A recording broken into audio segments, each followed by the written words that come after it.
The whole story sort of began in the, leading up to the short film. I was volunteering for the WPA, the Women's Prison Organization, and was researching just stories around, women and crime and how that sort of takes place in America, and just kept coming up with interesting statistics like the incarceration rate has actually, it's 20 times what it was 10 years ago for women in prison. So I started to orbit around those themes, and from that sort of came up with a character and a character-driven story for the short film Love Comes Later, which premiered at Cannes.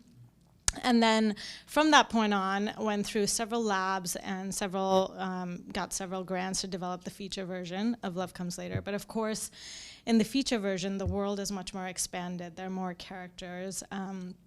It's richer, and in the feature version, I'm also playing with the sort of thriller genre elements to add to the whole mix, having a character-driven story at the center of it, but then also this genre element that keeps people at the edge of their seat, that engages them in surprise and tension and all of that. So the world of the feature is much more bigger, and luckily I had a great chance to work with an amazing cast, an amazing crew. So for the short, it was actually just a very simple short. It was one character who had to make a life-changing decision in a motel.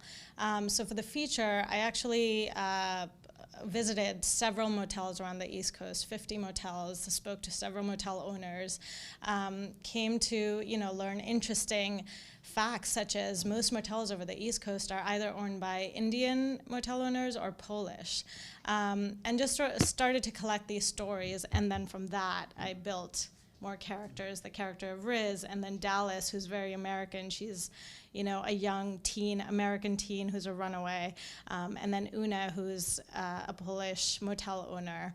And so started to create this world of outsiders who live in this motel. Some of them are Americans, some of them are immigrants, but nonetheless, they're outsiders. I think that one of the great things about the film is the moral ambiguity of a lot of I think all of the characters, really. And then when Sanjui and we met and we discussed my character and the script as a whole, and I watched some of her previous work, and I think it's such a strong script. It's an amazing cast. It's an amazing ensemble across the board. But also, I think visually, the cinematography is not like anything I've ever seen before. And you understand that you're seeing an exciting new voice when you see this film. We never met, actually. I was in India. Sonji got in touch with me. She sent me the script, and I was blown away. And as an actor, I'm greedy. I would do anything to do this film because Riz is such a strong character, and I don't think I've ever played something like this before. I'm always, it's nice to play someone who is a little gray.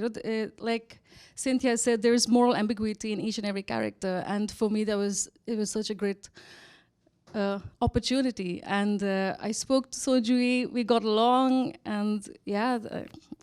I think it would be an interesting film at any time, but obviously in Trump's America, when immigration is such an issue, and very much experienced in the making of this film, but also, when we see immigrants vilified so much, and what a threat they are, and what a danger, and we see really how incredibly vulnerable the immigrants in the film are, and how they have no one to turn to, and any hope of law and order is just a pipe dream.